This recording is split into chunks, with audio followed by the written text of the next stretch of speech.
Hello and welcome for a review here at AOK Games of a older DLC aircraft available in the in-game marketplace. This is the Heaven Designs Giba SU26MX. It is a Soviet era stunt plane capable of 12 Gs. It essentially is a version that was only made in very limited production. I believe 14 of these were produced, and they were exported to Switzerland and the United States. It has the 9-cylinder gasoline powered, 3-bladed constant speed propellered, 360 horsepower, a 9-cylinder engine. Really nice. So it should provide us with plenty of power to do these 12 Gs that it's theoretically capable of. And on first glance, for a sub $10 plane, at least at the point of this review, these textures, I mean, look at the reflections in the surface from the star onto the elevator surface. That's really, really sharp and nice. The way that the specular lighting is shining off of it with the sun effect, very nice. I mean, look at these aileron deflections. Whew, they are big. That's going to paddle around a lot of air, for sure. I mean, we'll go closer to the canopy and just take a gander at the actual levers there. That's quite an impressive look, for sure. For that kind of money, I feel guilty saying that because this aircraft, if it flies well, is certainly a strong contender. I have a different Sukhoi that I've tried aerobatics in, which was pretty nice. This one was much cheaper than that, so if this performs like that, I will be very impressed. And externally, looks great. I'm very, very impressed with this. Okay, so let's head inside and check out what this aircraft has to offer for the pilot and command position right there in our canopy bubble. So, just while we're in here, I'm just going to go ahead and I made sure that the tooltips are on there so that you can see in case there's anything in Russian that is not written in English. We'll be able to identify what it is to give you an idea of what is and isn't clickable. We've got the engine gills, which I think we should go outside for to check out because if they are functional, that is cool.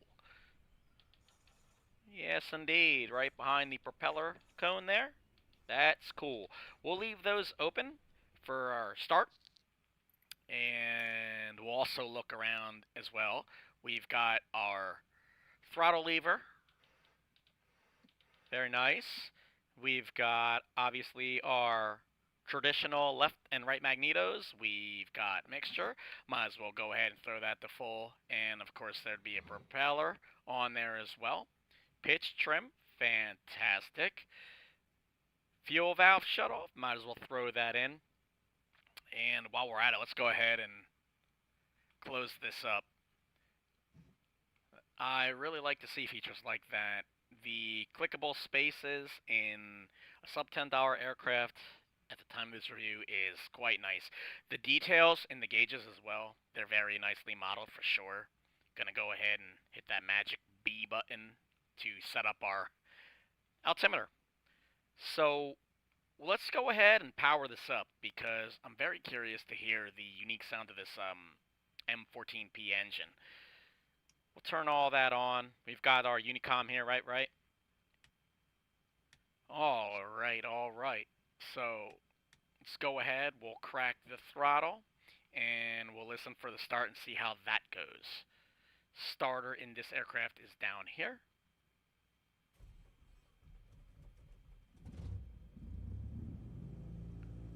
Yes, indeed. That is definitely not a horizontally opposed piston engine.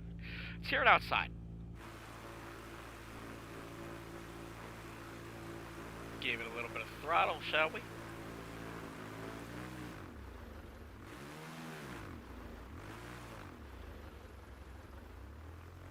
Very torquey.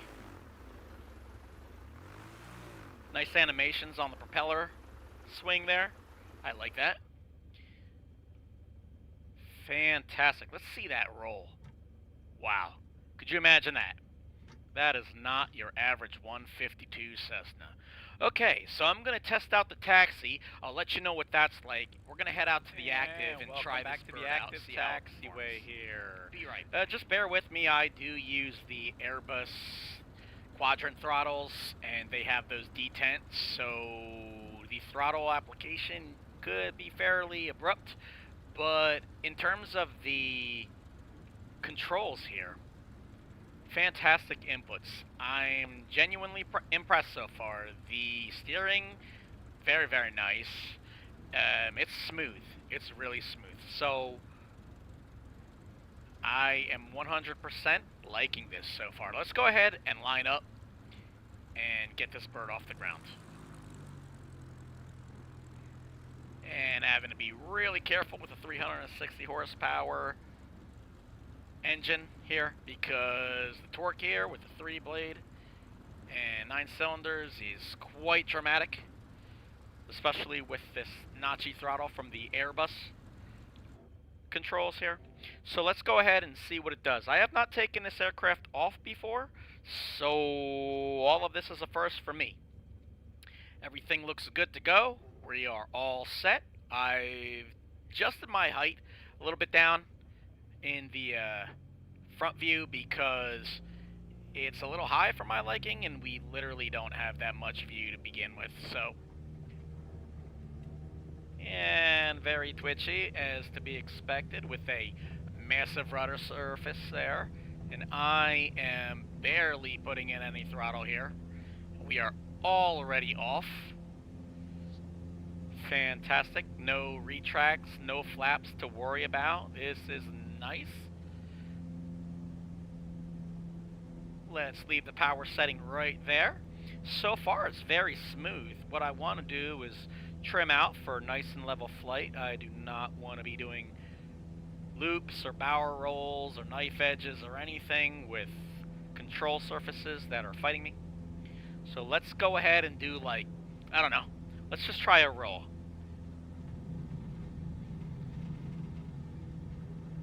Nice sounds of the surfaces. Very responsive. That was probably about a quarter to a half input. Give ourselves about 95% power there. And let's go ahead and go inverted.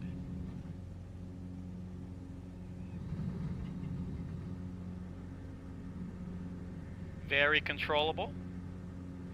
Let's head back to our airport.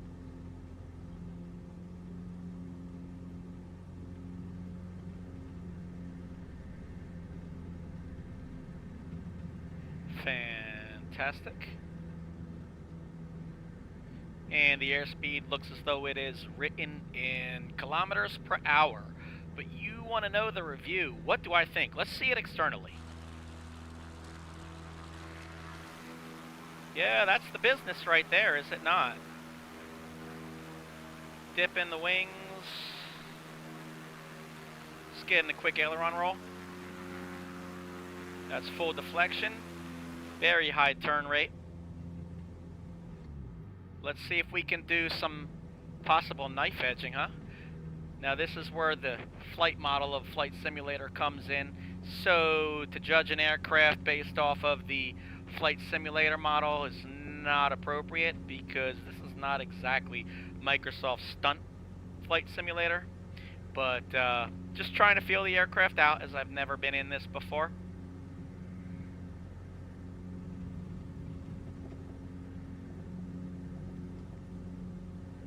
Manageable. Manageable. Especially with higher power settings, for sure. Let's gain some altitude. Let's go full power here.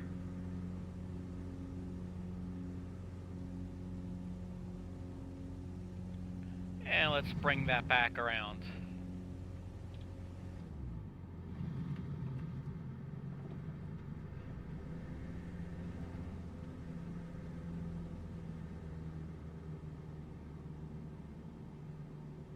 Yeah, let's head back to the airport.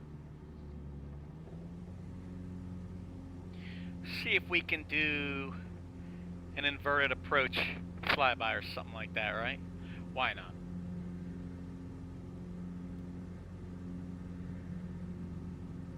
Now, I have to throw in the disclaimer that I am absolutely not a stunt pilot. But I do my best. If I'm going to literally do a stunt plane review, I feel like I should at least be able to fly upside down-ish. Hopefully nobody's getting dizzy. Yeah, I mean, not too much reverse pitch that I have to throw in terms of, like, elevator deflection. It's very manageable. For a sub $10 plane, I'm actually quite shocked. This is indeed very nice. So I'm going to go ahead and get a little bit of altitude. And then once I'm up there, let me bring you back on. I'm going to switch you off instantaneously to a higher altitude, and we'll do some loops. Alright, just a bit higher now, and you can see still off the nose cone there. We are near the airport, but we have a bit more altitude so that we can try some barrel rolls. Let's go ahead and head back inside. Coincidentally, these alignment tools here are to help you as an aerobatic pilot. They are on angles. That's a flat, a 45, and a 45. Helps you with your pitch. But, you know, pay no mind to me. I know not what I say. So let's go ahead and grab some speed. We'll go full throttle down. Pull back. We'll gain a little bit of speed towards this cloud, and we'll pull straight back. And there's the G-forces I'm talking about. We're literally getting ready to black out there. That's what I'm talking about.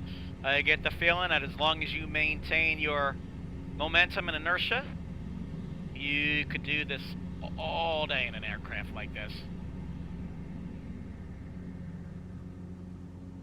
And looking over the top.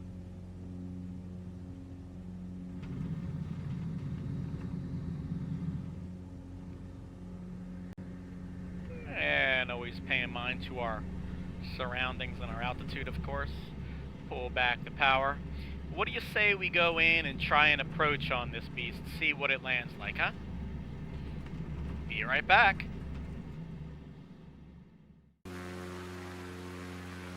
Alright, and just like that, we are on the downwind leg right here over the Pacific Northwest beach side. And that is, in fact, our runway. Let's see how this thing lands now that we've literally bled off all of our altitude. I have not obviously landed this before, and I am not a pro at anything for that matter, especially not tail draggers. So let's see how this goes. We have quite the rudder surface as well as the ailerons, so we'll see how twitchy this is. I'm going to go ahead and make sure that I center up here on my view, because we are not actually working with that much out of the front window. So when we touch down, I'm a little concerned about where the nose is pointing, but that being said, hey, it's a good day to be flying in Flight Simulator. Hopefully you're getting something positive out of this review, because I was not expecting this to be as stunningly good as it is. That's just my opinion, but take it for what it's worth. And I chopped that throttle. And I'm going to try not to turn this into a floater.